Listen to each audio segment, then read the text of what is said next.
आप सभी को मेरा प्रणाम। आइए सुनते हैं अनुराग पाठक द्वारा लिखित उपन्यास 12th फेल का प्रथम भाग। मार्च की एक सुबह थी। घर की छत पर सो रहे मनोज के चेहरे पर धूप पड़ने लगी थी। कुछ देर करवट बदलने के बाद वह उठकर बैठ गया। उसने देखा कि उसका दोस्त विष्णु अपनी छत पर गणित के सवाल हल कर रहा था। गणित के सवाल तो मनोज को भी हल करने चाहिए, क्योंकि आज 12th का पहला पेपर गणित का ही है। लेकिन उसे सवाल बिल्कुल समझ नहीं आते। फिर भी उसने पास पड़ी गणित की किताब उठाई और पढ़ने की कोशिश करने लगा।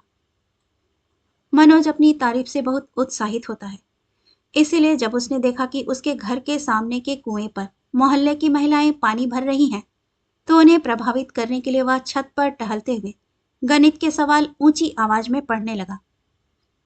महिलाओं तक उसकी आवाज पहुंच गई। एक महिला उसकी तरफ इशारा करते हुए बोली, हमारो मोड़ा बिल्कुल न पढ़त। एक मनोज है, रात भर छत पे लालटेन से पढ़त रहतो। अपनी तारीफ सुनने का उसका उद्देश्य पूरा हुआ। उसने व्यर्थ हाथ में पकड़ी किताब किनारे रखकर गुलशन नंदा का उपन्यास जलती चट्टान खोल लिया। रात को 1 बजे तक लालटेन की रोशनी में पढ़ने के बाद भी उसके क्लाइमेक्स के कुछ पेज रह गए थे। उसने 10 मिनट में उपन्यास पूरा किया और बाहर कुएं पर आ गया। महिलाएं अभी भी पानी भर रही थीं। एक बुजुर्ग महिला को कुएं से पानी खींचने में कष्ट हो रहा था। मनोज ने उसका कष्ट देखकर उसकी बाल्टी भर दी। पुरस्कार में उसे महिला का आशीर्वाद प्राप्त हुआ। लल्ला, तो फर्स्ट से पास होएगो। तब तक उसके सहपाठी विष्णु के पिता पंडित कालीचरण आ गए। गांव के स्कूल में कक्षा 8 तक गणित पढ़ाने वाले पंडित कालीचरण मनोज और उसकी योग्यता को अच्छे से जानते थे। उसे देखते ही वह बोल पड़े, परीक्षा की तैयारी कैसी है मनोज? गणित में पास होना मजाक नहीं है।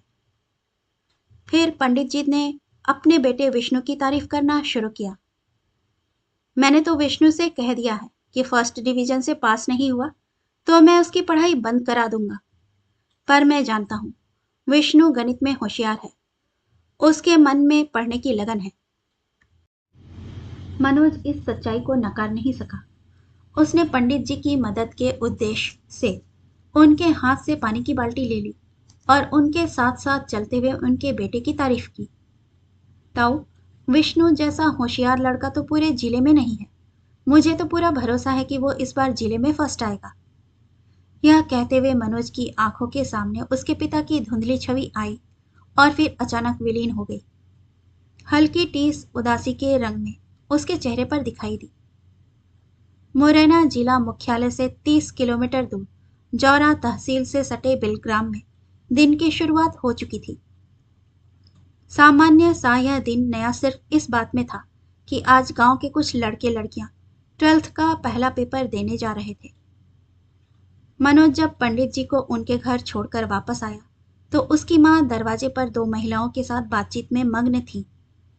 मनोज द्वारा बुलाए जाने पर मां ने कह दिया, रुक जा, आती हूं। परीक्षा का समय हो रहा था, इसीलिए मनोज तैयार होकर परीक्षा देने के लिए निकल गया। बेटे को जाते देख मां देहरी पर बैठे बैठे चिंतित होकर बोली, रुक जा मोड़ा, रजनी ने रोटी ना बनाई का? खाली पेट पेपर दे बे मत जा। माँ ने रोटी बनाने का काम 15 साल की बेटी रजनी को सौंप दिया था और खुद को चर्चाओं में व्यस्त कर लिया था। लेकिन मनोज की भूख प्यास आज मर चुकी थी। मनोज ने माँ की चिंता को अनसुना कर दिया और गणित की गाइड हाथ में लिए बिना कुछ कहे आगे बढ़ गया। यह गांव तहसील को जिले से जोड़ने वाली सड़क के किनारे बसा था, इसलिए आवागमन की सुविधा की दृष्टि से भाग्यशाली था। हर 10 मिनट में मुरैना से जौरा और जौरा से मुरैना आने जाने वाली बसें इस गांव से गुजरती थीं। सुबह के 9 बजे बेलग्राम की पुलिया पर सवारियों की भीड़ बढ़ने लगी। मनोज पुलिया के पास बने मंदिर में हनुमान जी की मूर्ति के सामने जाकर बुदबुदाया, हे हनुमान जी, गणित में बेड़ा पार लगा देना, तुम्हारा ही सहारा है। हनुमान जी से गणित में पास कराने की प्रार्थना करके जब वह पुलिया पर आया तो वहां विष्णु और उसके पिता पंडित कालीचरण पहले से बस का इंतजार कर रहे थे। पुलिया पर बैठे लड़कों में से एक ने मुंह में भरी तंबाकू को थूकते हुए पूछा, पंडित जी, क्या विष्णु को नकल कराने जा रहे हो जोरा? पंडित जी विष्णु को परीक्षा दिलाने ले जा रहे थे। इस तरह का व्यंग सुनकर उन्हें पीड़ा हुई। वह नाराजगी के स्वर में बोले, ना तुम लोगों ने कभी स्कूल का मुंह देखा, ना किताबें पढ़ी। तुम लोग क्या जानो पढ़ाई क्या होती है। इतना कहकर उन्होंने अपनी नजर घुमाकर उस दिशा की ओर कर ली जहां से बस आने वाली थी। लेकिन हार मानना इस गांव में किसी ने नहीं सीखा था। पुलिया पर बैठे लड़के पंडित जी द्वारा किए गए अपमान से तिलमिला गए। पढ़ के ना थानेदार होत को, मास्टर बन के ऐसे ही स्कूल में गिनती पहाड़े बुलवाएंगे। उनमें से एक लड़के ने सड़क के पार बने स्कूल की तरफ इशारा करते हुए कहा। मनोज ने देखा कि माहौल बिगड़ रहा है, तो उसने लड़कों से कहा, मास्टरी तो बड़ी नौकरी है, मेरी लग जाए तो मजा ही आ जाए। पर उसके लिए 12th पास करना जरूरी है। तुम कैसे करोगे मनोज? सुना है इस साल एसडीएम नकल नहीं होने देगा। पुलिया पर बैठे दूसरे लड़के ने मनोज को नई जानकारी दी। मनोज को उम्मीद नहीं थी कि परीक्षा शुरू होने से पहले इस तरह की बुरी खबर सुनने को मिलेगी, लेकिन उसने अपने मन को दिलासा दिया कि इस तरह से नकल बंद नहीं हो सकती। पिछले कई सालों से विद्यासागर उच्चतर माध्यमिक विद्यालय जौरा में नकल होती आई है। इसी नकल के भरोसे तो उसे 12th पास करने की उम्मीद थी। उसने अपनी 10वीं की परीक्षा भी नकल से ही पास की थी। तभी धड़ धड़ करता हुआ एक टेम्पो पुलिया पर आकर रुक गया। टेम्पो की आवाज सुनकर मनोज अपने विचारों से बाहर आया। मनोज का दोस्त बल्ले टेम्पो चला रहा था। मनोज विष्णु और पंडित कालीचरण के साथ टेम्पो में बैठ गया। टेम्पो के पीछे बालाजी बस सर्विस की 52 सीटर बस भी पुलिया पर आकर रुक गई। बस में लगभग 70 सवारियां भरी हुई थीं। फिर भी उसके 20 साल के दुबले पतले कंडक्टर को बल्ले का 3 सवारियां अपने टेम्पो में बिठाना अखर गया।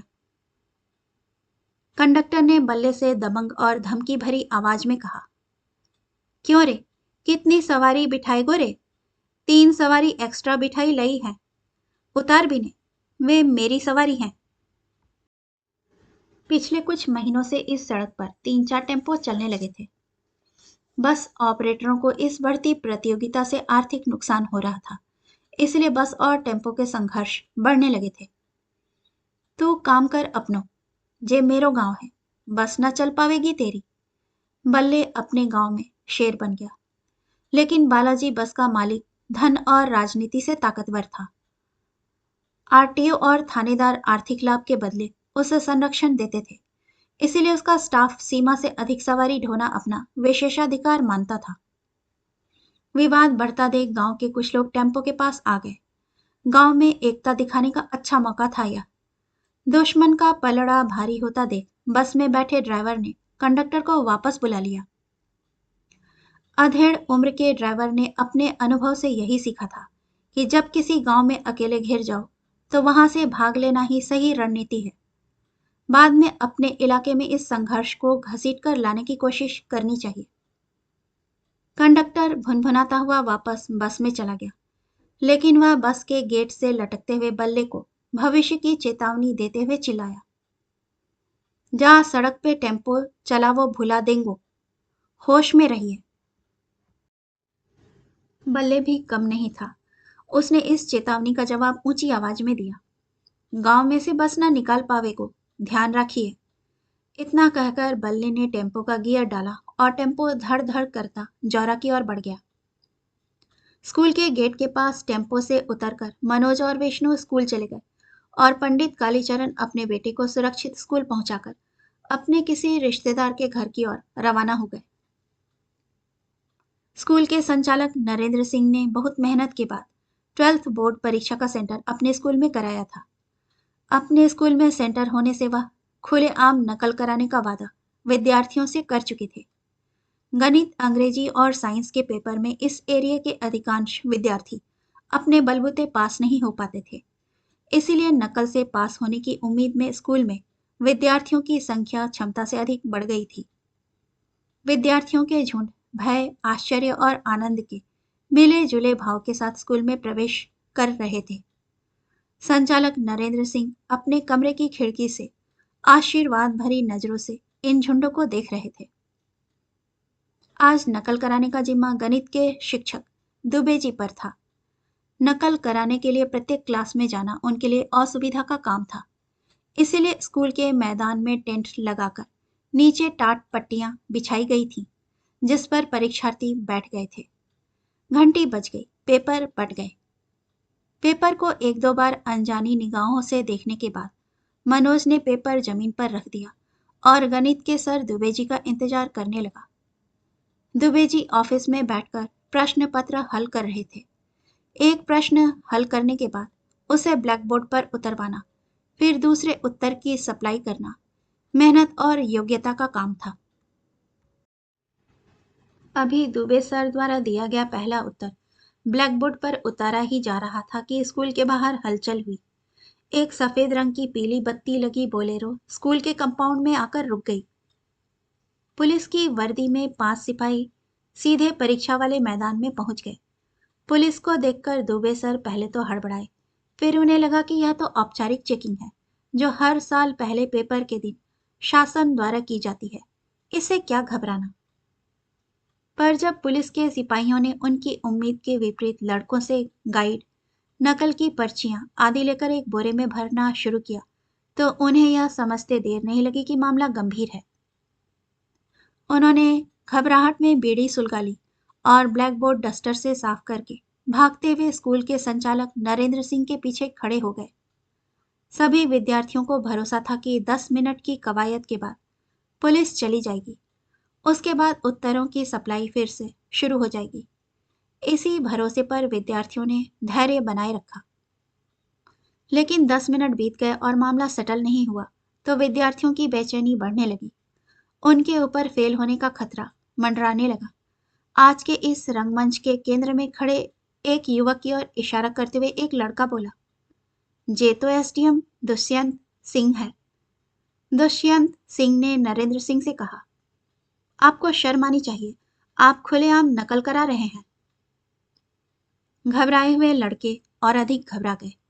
एक सरकारी अधिकारी की ताकत देखकर मनोज को आश्चर्य हो रहा था। एसडीएम का रौब रुतबा गजब का था। हमेशा अपनी दबंगई में रहने वाला जौरा थाने का थानेदार कुशवाहा भी अपने से आधी उम्र के एसडीएम के सामने हाथ बांधे खड़ा था। नकल के इंतजार में बैठे लड़के एसडीएम को कोस रहे थे। नरेंद्र सिंह को समझ में नहीं आ रहा था कि उनकी नकल की जमी जमाई सेटिंग एसडीएम ने कैसे बिगाड़ दी। नरेंद्र सिंह ने स्कूली शिक्षा के ज्वाइंट डायरेक्टर को फोन लगाकर एसडीएम की करतूत कह सुनाई। ज्वाइंट डायरेक्टर एसडीएम की कार्यप्रणाली से परिचित था। उसने कहा, दुष्यंत सिंह का कोई इलाज नहीं है। ऐसे अधिकारी भी होते हैं जिन्हें जमी जमाई व्यवस्था को उजाड़ने में मजा आता है। जौरा के बुरे दिन आ गए। मैदान उजड़ गया। विद्यार्थी चले गए। कॉपियां खाली छूट गई। पर जुझारू मनोज ने अपनी कॉपी खाली नहीं छोड़ी। उसने सुना था कि कॉपी भरने से भी पास हुआ जा सकता है। इसलिए उसने पेपर में पूछे गए सवालों को ही उत्तर पुस्तिका में बार बार लिखकर उसे भर दिया। वह प्रश्नों के बीच बीच में इति सिद्धम लिखता जा रहा था, जिससे यदि चेकर चाहे तो वह इति सिद्धम मात्र पढ़कर सवाल को सही मान सकता है। अंत में उसने चेकर से निवेदन भी किया कि उसकी दादी का स्वास्थ्य खराब होने के कारण वह ठीक से पढ़ाई नहीं कर सका था। इसलिए यदि उसे पास कर दिया जाए तो वह हमेशा उनका एहसान मानेगा। मनोज की परीक्षा का रिजल्ट अभी नहीं आया था।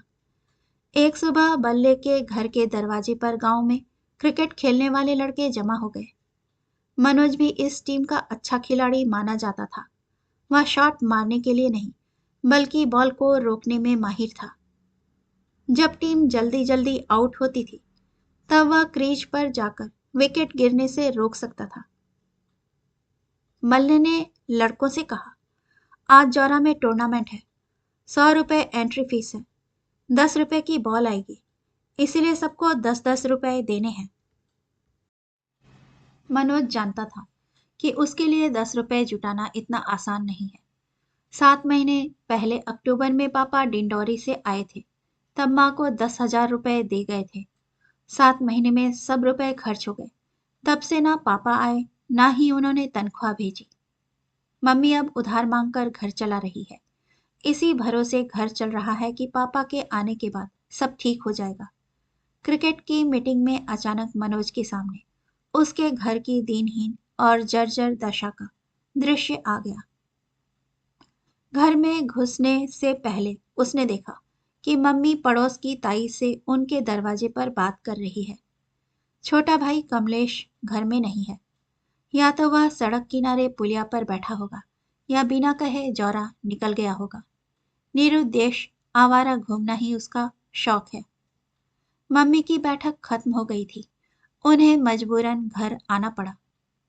मनोज ने पूछा, मम्मी 10 रुपया दे रही है क्या? मैच खेलवे जानो है। मम्मी ने चिढ़ते हुए उत्तर दिया, मुझ पे ना है पैसा। तेरे बाप ने तो 7 महीना से मुंह ना दिखाओ। मैं उधार मांग के घर चलाए रही हूं। मनोज को लगने लगा कि उसका खेलना अब मुश्किल है, लेकिन मन की निराशा को दूर करते हुए उसने किसी उम्मीद के भरोसे सफेद मटमैले पड़ चुके कपड़े के जूते पहने और लगभग दौड़ते हुए टीम के पास पहुंच गया। जौरा के मंडी मैदान पर टूर्नामेंट का आयोजन रखा गया था। टीम के बैठने और कमेंट्री के लिए एक टेंट लगा दिया गया था, जिसमें 50 प्लास्टिक की कुर्सियां डाल दी गई थीं। 12 लोगों की टीम में मनोज को छोड़कर सभी ने फीस दे दी थी, इसलिए उसे आज खेलने का मौका नहीं मिला। टीम में जगह न बना पाने के कारण उदास मनोज टेंट के नीचे कुर्सी पर बैठ गया। कमेंट्री की बागडोर जौरा के दयाल बैंड में गाना गाने वाले पप्पू सिंह के हिस्से में आई। उसने कमेंट्री करना शुरू की। Hello mic testing, hello. Match शुरू हो रहा है। मैच का मजा लेने वालों से गुजारिश है कि बैठ जाए। ए लाल शर्ट, पिच पे मती चले। काली शर्ट, वो गाय घुस रही है मैदान में, जल्दी हटा। आंखों देखा वर्णन शुरू हो चुका था। मैच के मुख्य अतिथि एसडीएम साहब काम में फंसे हैं, इसीलिए वे बाद में आवेंगे। कमेंटेटर ने घोषणा की। 10 ओवर के मैच में टॉस बेलग्राम ने जीता और पहले गेंदबाजी का फैसला किया। विरोधी कैलारस की टीम ने धुआंधार बल्लेबाजी करते हुए 10 ओवर में 112 रन बना लिए। बेलग्राम की तरफ से बल्ले और प्रकाश ने ओपनिंग की। बल्ले ने पहली 2 बॉल पर 2 चौके जड़ दिए। तभी टेंट में कुछ हलचल हुई। कमेंटेटर पप्पू सिंह ने उत्साह से घोषणा की, मुख्य अतिथि एसडीएम साहब आए गए हैं, मैच रोक दो। एसडीएम दुष्यंत सिंह ने खेल जारी रखने का संकेत आयोजकों को दिया, पर पप्पू सिंह ने बोलना जारी रखा। देवेंद्र अग्रवाल एसडीएम साहब को माला पहनाए। दुष्यंत सिंह के मना करने पर भी टूर्नामेंट के आयोजक देवेंद्र अग्रवाल ने इसी उद्देश्य के लिए पास रखी माला उनके गले में डाल दी। दुष्यंत सिंह ने कहा, अरे भाई, मैच जारी रखिए, यह स्वागत आवश्यक नहीं है, मैच डिस्टर्ब होता है। मुख्य अतिथि दुष्यंत सिंह कस्बे के इस मैच को गंभीरता से ले रहे थे। मनोज आज उन्हें नजदीक से देख रहा था। परीक्षा के दिन उनकी नकल रोकने की कार्यवाही से भले ही उसे नुकसान हुआ हो, पर उनके दबंग व्यक्तित्व से वह बहुत प्रभावित हुआ था। उसने खड़े होकर उन्हें नमस्ते किया। उन्होंने भी मुस्कुराकर उसके अभिवादन का उत्तर दिया। मैच फिर शुरू हो गया। उत्साहित पप्पू सिंह ने खेल को देशभक्ति से जोड़ते हुए मोहम्मद रफी की 2 लाइन गा दी। कर चले हम फिदा जाने तन साथियों, अब तुम्हारे हवाले वतन साथियों। दुष्यंत सिंह को खेल के बीच गाना सुनने से व्यवधान महसूस हुआ। उन्होंने पप्पू सिंह से कहा, कमेंट्री करो, गाना क्यों गा रहे हो? पप्पू सिंह ने आदेश का पालन करते हुए कमेंट्री जारी रखी। बेलग्राम के 2 विकेट गिर गए हैं। आउट होने वाले खिलाड़ी के खेत में भैंस घुस गई थी, इसीलिए वे जल्दी में थे। इस तरह की कमेंट्री सुनकर दुष्यंत सिंह के चेहरे पर नाराजगी के भाव आ गए। 7 ओवर में बेलग्राम के 55 रन में 5 विकेट हो गए थे। एक तरफ से बल्ले 40 रन पर अभी भी खेल रहा था, पर दूसरी तरफ से विकेट लगातार गिर रहे थे। मनोज को लग रहा था कि इस समय दूसरे छोर पर वह होता तो विकेट बचा सकता था और उसके गांव की टीम आज जीत सकती थी। लेकिन 10 रुपए के अभाव में उसके गांव की टीम हार रही थी। वह इसी मानसिक जद्दोजहद में था। तभी अचानक पप्पू सिंह ने अपना माइक कुछ देर के लिए उसे थमा दिया और बहुत देर से रुकी हुई पेशाब करने चला गया। मनोज ने माइक पर अपने मन में चल रही उथल पुथल को शब्द देने शुरू किए। इस समय बिलग्राम की टीम बहुत नाजुक स्थिति में है। कप्तान बल्ले की कमजोर रणनीति उनके लिए परेशानी का कारण बन गई है। उनकी अच्छी बैटिंग के बावजूद दूसरे छोर पर विकेट गिर रहे हैं। इस समय एक ऐसे बल्लेबाज की जरूरत है जो दूसरे सिरे पर विकेट रोककर खेल सके। पर बिलग्राम की टीम में रुककर खेलने वाला कोई बल्लेबाज नहीं दिख रहा। कमेंट्री का अंदाज बदल चुका था। मजाक और हंसी की जगह अब कमेंट्री गंभीर और विश्लेषण परक हो रही थी। दुष्यंत सिंह का ध्यान अचानक बदली कमेंट्री पर गया। वह इस तरह की कमेंट्री से प्रभावित दिखाई दिए। पप्पू सिंह पेशाब करके वापस आ गया। उसने मनोज से माइक ले लिया। तभी दुष्यंत सिंह ने आदेश के स्वर में पप्पू सिंह से कहा, उस लड़के को बोलने दो, तुम उधर बैठो। मनोज के मैच ना खेलने का दुख एसडीएम की इस तारीफ से खत्म हो गया। उसने मैच खत्म होने तक उत्साह से कमेंट्री जारी रखी। अंतिम विकेट गिर गया। बिलग्राम की टीम हार गई। सर झुकाए बल्ले और दूसरा खिलाड़ी वापस टेंट की तरफ आ रहे थे। मनोज ने कविता के माध्यम से अपनी बात कही। लहरों से डरकर नौका पार नहीं होती। कोशिश करने वालों की कभी हार नहीं होती। बल्ले ने अपनी टीम को अकेले जिताने की भरपूर कोशिश की। इसीलिए आज का मैच बल्ले के अकेले संघर्ष के लिए याद किया जाएगा। हार के बावजूद बल्ले के लिए ताली बजनी चाहिए। मनोज की कमेंट्री के कारण सभी लोग बिलग्राम की हार को भूलकर बल्ले की बैटिंग पर ताली बजाने लगे। उसने अपनी कमेंट्री से अपने गांव का सम्मान जौरा में बचा लिया। दोनों टीमों को प्रमाण पत्र बांटने के बाद एसडीएम ने मनोज से कहा, तुम अच्छा बोलते हो, शाबाश। क्या नाम है तुम्हारा?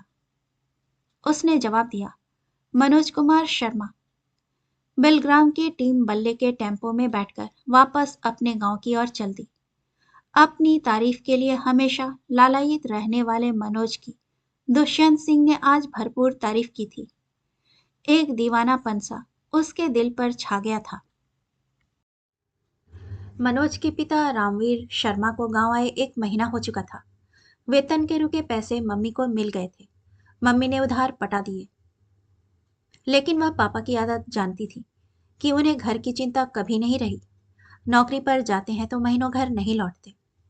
अब घर आए हुए भी उन्हें 1 महीना हो गया, पर नौकरी पर जाने का नाम नहीं ले रहे हैं। राज्य सरकार के कृषि विभाग में कृषि विस्तार अधिकारी के पद पर क्या इतनी छुट्टी मिलती है कि एक एक महीने नौकरी पर ना जाया जाए? मम्मी ने एक दिन पिता से ऊंची आवाज में पूछ ही लिया, अब नौकरी पे कब जाओगे? पिता को नौकरी करने के अपने अंदाज पर किसी का हस्तक्षेप पसंद नहीं था। उन्होंने उसी ऊंचाई के स्वर में जवाब दिया, तू काम कर अपना। तू क्या जाने नौकरी कैसे करते हैं? तेरे खानदान में कौन ने करी है नौकरी? गंवार, अनपढ़। मम्मी अपने खानदान पर पिता के कटाक्ष से तिलमिला गई। मेरे खानदान में तो ना करी, पर तुम कैसी नौकरी कर रहे हो मैं जानती हूँ। साल साल भर गायब रहते, यहाँ कौन के भरोसे छोड़ जाते हमें। लेकिन पिता इस तरह की खरी खोटी से डिगने वाले इंसान नहीं थे। वे मम्मी की तरफ ध्यान दिए बिना सरकारी कागजों को पढ़ते रहे। तभी उनका भाई श्याम सुंदर आ गया। श्याम सुंदर ने पलंग पर बैठते हुए अपने बड़े भाई रामवीर को संबोधित करते हुए कहा, भाई साहब, मनोज फेल है गयो। उसे उम्मीद थी कि भाई साहब मनोज के फेल होने की खबर सुनकर दुखी हो जाएंगे, लेकिन वह अपने भाई की इस सूचना से अप्रभावित रहे। उन्होंने अपने सामने फैले कागज समेटकर पलंग के नीचे रखे संदूक में जमाए और उठकर जाने लगे। पिता के इस पलायन को देखकर श्याम सुंदर ने अपनी खबर को अधिक मसालेदार बनाते हुए फिर से कोशिश की। हिंदी छोड़ सब विषय में फेल है गयो। पिता को देखकर लग रहा था कि उन्हें अपने बेटे के फेल होने की नहीं, किसी अपरिचित के फेल होने की खबर दी जा रही है। सुख दुख क्रोध विषाद से परे उनका चेहरा पूर्ववत जड़ बना रहा। फेल पास, यश अपयश, उन्नति अवनति, हानि लाभ से परे था उनका व्यक्तित्व। उन्होंने श्याम सुंदर को अनसुना कर बक्से में छोटा सा ताला लगाया, उसे एक दो बार हिलाकर देखा और बक्से को पलंग के नीचे सरकाकर बाहर जाने लगे। श्याम सुंदर मनोज के फेल होने जैसे रोचक विषय पर शायद लंबी चर्चा चाह रहा था, इसीलिए उसने फिर से कोशिश की। गणित फिजिक्स केमिस्ट्री में 10 नंबर भी ना छू पायो। अंग्रेजी में 50 में से 12 नंबर आए हैं। मजबूत दिल के पिता ने अपने पुत्र की इस प्रोग्रेस रिपोर्ट को भी अनसुना कर दिया। पिता को चुप देखकर माँ ने बोलना शुरू किया, मोड़ा फेल है गयो और इनके कान पे जू ना रेंगती। पिता ने जब यह उलाहना सुना तो वह सिगरेट सुलगाकर पलंग पर बैठ गए। उन्होंने 2-3 लंबे कश खींचे और श्याम सुंदर के चेहरे की ओर देखा। श्याम सुंदर ने अपने बड़े भाई को उनके कर्तव्य याद दिलाने शुरू किए। मैंने तो पहले ही कही थी कि मनोज को अपने साथ ले जाओ, साथ रहेगो तो कछु पढ़ लेगो, गांव में तो आवारागर्दी ही करेगो, है गयो फेल। मनोज 8वीं क्लास तक पिता के साथ ही रहा था। रायपुर, गरियाबंद और फरसाबाद में पूरा परिवार साथ रहा, लेकिन 4 साल से मनोज, कमलेश, छोटी बहन रजनी और मम्मी को गांव में ही रहना पड़ रहा है। पिता उन्हें अपने साथ डिंडोरी नहीं ले गए। मनोज ने पढ़ाई के लिए सबसे जरूरी 4 साल गांव में रहकर बर्बाद कर दिए। कमलेश को पढ़ाई में कोई रुचि नहीं थी, उसने तो 8वीं के बाद ही पढ़ाई छोड़ दी थी। रजनी तो लड़की थी, पिता की नज़र में उसे पढ़ाई की कोई जरूरत ही नहीं थी। पिता को अब श्याम सुंदर के इस एक तरफ डिस्कशन में बिल्कुल रुचि नहीं रही। उन्होंने पलंग पर बैठे बैठे सिगरेट की राख झाड़ी और भारी आवाज में निष्कर्ष वाक्य बोला, अगले साल है जाएगो पास। इतना कहकर वह लापरवाही और झूमती हुई चाल से सीढ़ियों से उतरने लगे। उतरते उतरते उन्होंने मम्मी से कहा, 10 बज गए, नाश्ता कब बनावेगी, भूख से मारवे को विचार है का। मनोज को जब पता चला कि वह हिंदी छोड़कर सभी विषयों में फेल हो गया है, तो वह दुखी होकर पुलिया के किनारे हनुमान जी के मंदिर में बैठा काफी देर तक आंसू बहाता रहा। हिंदी के पेपर में उसे 100 में से 62 नंबर मिल गए थे। हिंदी सरल होने के अलावा उसकी रुचि का विषय भी था। उसे उपन्यास, कविता और कहानियां पढ़ने का शौक था, लेकिन हिंदी अकेले उसका बेड़ा पार नहीं लगा सकती थी। अंग्रेजी ने भी धोखा दिया था। माय बेस्ट फ्रेंड पर ऐसे लिखते समय केवल पहली लाइन उसने ठीक लिखी थी, my best friend is Rakesh. इसके बाद उसे गलत स्पेलिंग और टेंस का सहारा लेना पड़ा। वह 2-3 लाइन के आगे नहीं लिख पाया। मंदिर से बाहर निकलकर वह अपने दोस्त राकेश के घर चला गया। दुखी मनोज को राकेश ने सांत्वना देते हुए कहा, अब तो दिन भर है गयो, कब तक मुंह लटकाए रहेगो। विष्णु फर्स्ट डिवीजन से पास हो गया था। उसे अपने पास होने की खुशी थी, पर मनोज को सांत्वना देना भी उसकी मजबूरी थी। उसने मनोज से कहा, मैंने तो पहले ही कही थी कि पढ़ ले, नकल को भरोसा ना है। मनोज ने विष्णु की समझाइश का उत्तर देते हुए कहा, मोए समझ ही ना आते गणित के सवाल, कैसे पढ़ लूं। तीनों मित्र बात करते करते मनोज के दरवाजे के सामने कुएं पर पहुंच गए। कुएं पर महिलाएं पानी भर रही थीं। बूढ़ी महिला ने मनोज से कहा, ए लल्ला, तू आ गयो, नेकू बाल्टी खींची दे। मनोज के द्वारा बाल्टी खींचने के बाद आदत के अनुसार बूढ़ी महिला ने अपना रटा रटाया आशीर्वाद उसे दे दिया, लल्ला तू फर्स्ट से पास होएगो। मनोज ने आशीर्वाद सुना तो निराश फीकी हंसी उसके ओठों पर आ गई। पास खड़े चाचा श्याम सुंदर ने भी बुढ़िया का आशीर्वाद सुन लिया। उनसे नहीं रहा गया। उन्होंने आसपास खड़े लोगों को सुनाते हुए तेज आवाज में बोलना शुरू किया, अरे ताई, अब का फर्स्ट आवेगो, मनोज तो पास ना हो पायो, फर्स्ट की तो बात दूर। मनोज अपने इस सार्वजनिक अपमान से आहत हो गया, लेकिन राकेश के दिमाग में बहुत देर से एक बात रुकी हुई थी। उसने कहा, मैं तो कह रहा हूं पढ़ाई लिखाई में अब कछु ना धरो, BA MA चप्पल चटका रहे हैं, तू तो को काम धंधो शुरू कर दे। मनोज को राकेश का विचार अच्छा तो लगा, पर वह अपने घर की आर्थिक स्थिति जानता था। राकेश, धंधे के लिए लाखों रुपए चाहिए, कहाँ से आएंगे? भविष्य के प्रति निराश और अनिश्चित मनोज अपने घर पहुंच गया। उसका छोटा भाई कमलेश सुबह से गायब था। माँ अपने छोटे बेटे के इस तरह गायब होने से परेशान थी। माँ ने पिता से अपनी चिंता व्यक्त की तो उन्होंने कहा, सवेरे आ जाएगो, परेशान ना हो, तू रोटी बना। इतना कहकर पिता निश्चिंत भाव से छत पर टहलने चले गए। अगले दिन सुबह 7 बजे कमलेश आ गया। वह अपने किसी दोस्त के यहाँ जौरा चला गया था।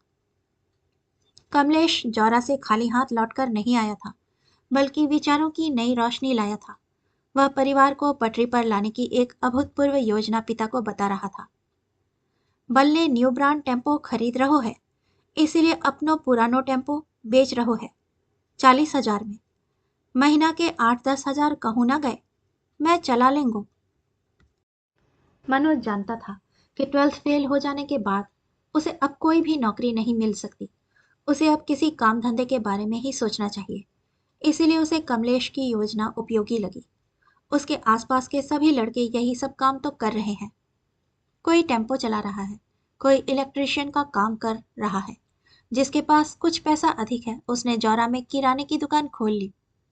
एसटीडी का चलन बढ़ रहा था तो किसी ने एसटीडी बूथ डाल लिया, और जिनके पास जमीन थी वे खेती कर रहे हैं। मनोज के पिता और चाचा दोनों के पास खेती के नाम पर केवल 3 बीघा जमीन ही थी, जिसमें साल भर के लिए खाने लायक गेहूं के अलावा कुछ नहीं होता था। इसलिए धंधे के अलावा उनके पास कोई दूसरा विकल्प नहीं था। लेकिन पिता के पास टेम्पो खरीदने के पैसे नहीं थे। उन्होंने बहाना बनाया, टेम्पो चला के घर की इज्जत बिगाड़ोगे? पढ़ो लिखो परिवार है हमारो। पिता का इनकार सुनकर दोनों बेटे चुप हो गए, पर माँ ने पिता से लोहा लेने का मन बना लिया। वाह, बहुत इज्जत है तुम्हारी, घर घर जाके उधार मांगती हो, तब इज्जत न जाओते। मोड़ा मेहनत करके कछु करबो चाह रहे हैं तो जे मदद करबे की जगह टांग अड़ा रहे हैं। माँ का उल्हना सुनकर पिता ने मौन साध लिया। अगले दिन सुबह जब माँ ऊपर कमरे में गई तो उसने देखा कि पिता बैग में कपड़े जमा रहे हैं। पिता को कपड़े जमाते देख वह ठगी रह गई। उसे लग रहा था कि वह पिता को टेम्पो खरीदने के लिए मनाने की कोशिश करेगी, पर पिता, जो पिछले 1.25 महीने से नौकरी पर ध्यान दिए बिना घर पर टिके हुए थे, उन्होंने आज अचानक वापसी की तैयारी कर ली। पिता ने कहा, बहुत काम पेंडिंग है ऑफिस में, मैं अब निकलता हूँ, जल्दी रोटी बना, खा के जाऊंगा। माँ को पिता पर बहुत क्रोध आ रहा था, लेकिन जाते समय पिता को कुछ सुनाना उसे उचित नहीं लगा। पिता नौकरी पर चले गए।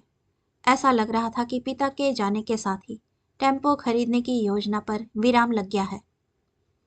लेकिन कमलेश के अगली सुबह फिर से जिद करने पर माँ ने कहा, बाप तो तेयो एन मौका पे भजी गयो, अब मौ से का चाहत है, मैं कहाँ से 40,000 रुपया ले आऊं?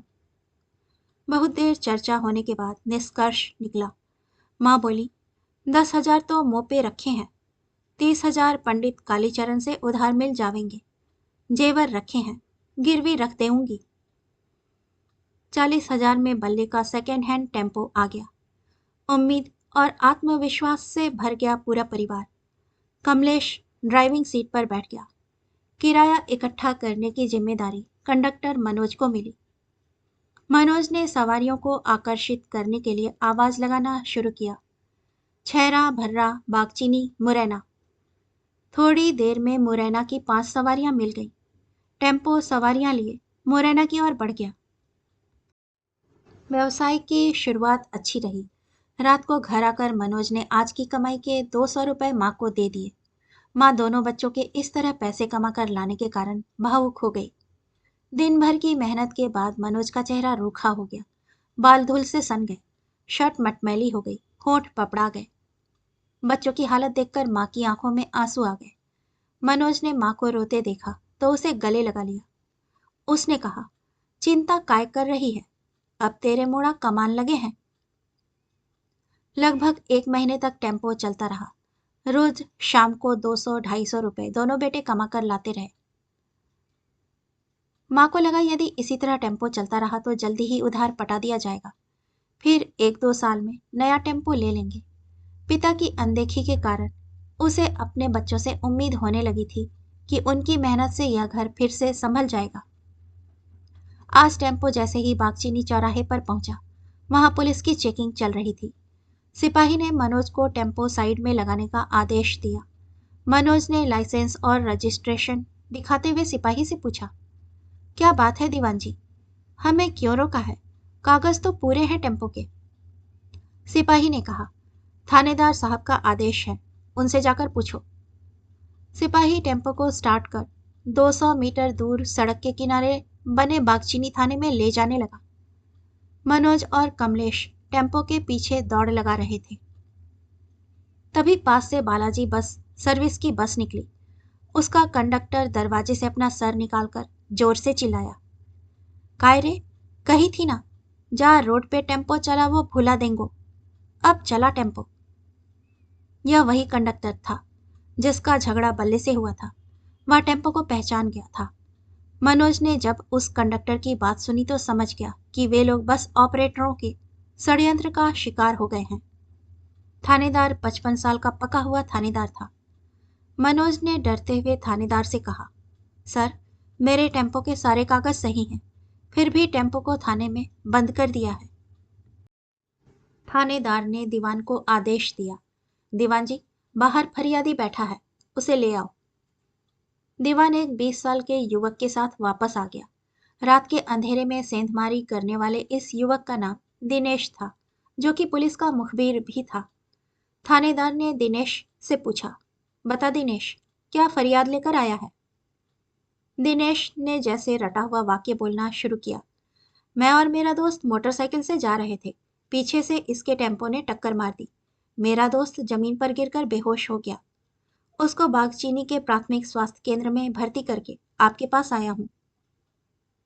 थानेदार ने मनोज को देखकर कहना शुरू किया, सुन लिया तूने, एक तो सड़क पर एक्सीडेंट करता है, ऊपर से जबान चलाता है। मनोज रुआंसा होते हुए बोला, यह आदमी झूठ बोल रहा है, हमसे कोई एक्सीडेंट नहीं हुआ। थानेदार अब अपने असली रूप में आ चुका था।